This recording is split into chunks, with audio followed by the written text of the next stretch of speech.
ইফতারি করার পর গরম গরম ভাত দিয়ে মজার মজার ভর্তা ভাজি এই খাবারগুলো যা মজা।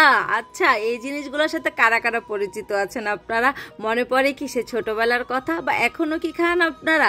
আসসালামু আলাইকুম, সবাই কেমন আছেন? আশা করছি সবাই ভালো আছেন। ছোট একটা ডেইলি ব্লগ নিয়ে আবারও চলে আসলাম। আসলে আমরা যখন ছোট ছিলাম তখন ছোট কি এখনো কিন্তু দেশে গ্রামে অনেকে খাবে, অনেকে অভ্যাস আছে ইফতারিতে ভাজা পোড়া পছন্দ করে না, ডাইরেক্ট ভাত দিয়ে খায়। তো ওই সময় না কি হতো, মানে আমরা যেরকম এখন ইফতারিতে কি করব, কত আইটেম করব, বাচ্চারা কি খাবে, আমাদের সময় তো এত কিছু ছিল না। তো সন্ধ্যার পরে হচ্ছে ইফতারি করার পরই হচ্ছে ভাত খাওয়া হতো, গরম গরম ভাতের সাথে ভর্তা, তার সাথে থাকতো ভাজি বা হচ্ছে শাক দিয়ে ডাল রান্না করা।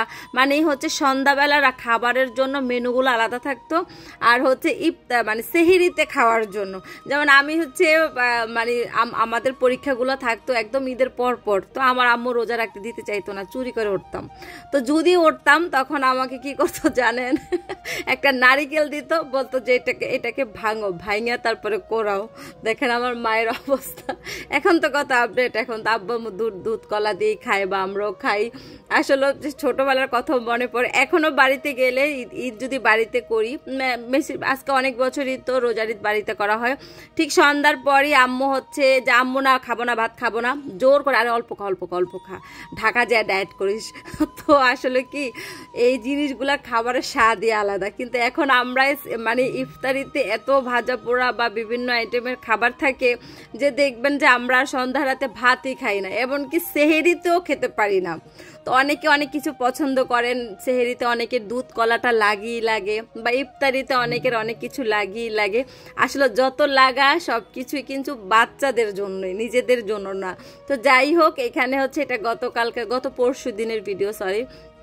তো আমি দুপুরবেলা একটু টাকি মাছের ভর্তা করলাম, যেহেতু রোজা চলে আসছে, এখন তো আর ভর্তাটা একটু কম খাওয়া হবে, তো টাকি মাছের ভর্তা করলাম। আর হচ্ছে ইলিশ মাছ কাটলাম। আমি হচ্ছে মানে সেহেরিতে ইলিশ মাছ ভাজাটা আমার খুব পছন্দ। তো বাকিটা হচ্ছে একটা বক্সে পানি দিয়ে তারপর হচ্ছে রেখে দেই। এভাবে রেখে দিলে একদম টাটকা থাকে। আর একদম যেহেতু ভোর রাত্রে গরুর মাংস রান্না করব, সন্ধ্যার পরে, তো সন্ধ্যার দিকে মানে দুপুরের দিকে হচ্ছে মাংসটাকে ম্যারিনেট করে রেখে দিচ্ছি, সন্ধ্যার পরে আস্তে বসিয়ে দিব। আর যে কোনো ঝামেলা নেই। আর অনেকটা সময় মেরিনেট করে রাখলে দেখবেন যে খাবারটা কিন্তু টেস্ট হয়।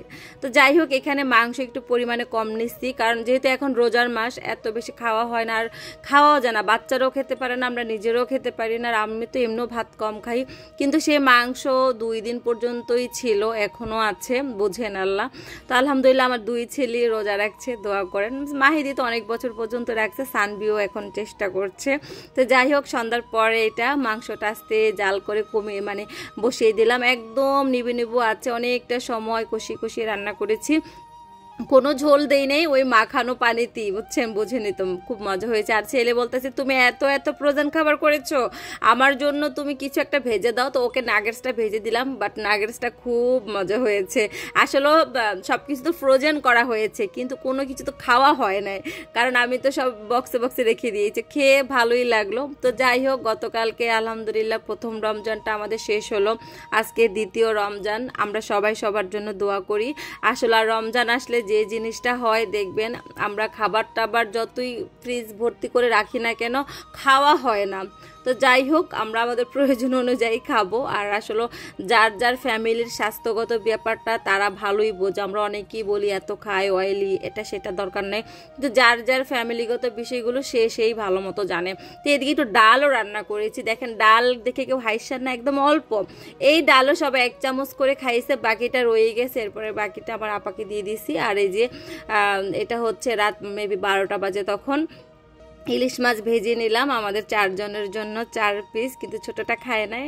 তো যাই হোক, ও আবার হচ্ছে ভাজা মাছটা বেশ একটা পছন্দ করে না। তো এই তো আসলে যেহেতু সেহেরির সময় খাবো, ওই খাবারগুলো একটু দেরিতে করলে কিন্তু খেতে ভালো লাগে। আমাদের অনেক আপুরাই আছে কিন্তু রাত 10টা-11টার পরে হচ্ছে রান্না বান্না করে, কিন্তু আমি হচ্ছে ওই যে মাগরিবের আগে একসাথে, গতকালকে 5টার দিকে গেলাম, 3 চুলায় একদম একসাথে রান্না বসিয়ে দিয়েছি, 1 ঘন্টার ভিতর হয়ে গেছে, গরম গরম টাটকা। আর আমি এই জিনিসটা কিন্তু আমার বাসা অনেক হটপট আছে, কিন্তু তারপরও ভাত রান্না করে ভাতকে এরকম একটা টাওয়াল দিয়ে পেঁচিয়ে রাখি, একদম ঝরঝরে থাকে, ভাতটা গরম থাকে, হটপটের চেয়েও ভালো থাকে। তো সেই দিন একটা রিলস শেয়ার করলাম, আপনারা সবাই পছন্দ করেছেন। আসলে কি হয়, আমার না হটপট বের করে খাবার বেড়ে রাখতে আমার ঝামেলা লাগে, তো আপনারা এটা অবশ্যই ট্রাই করে দেখবেন।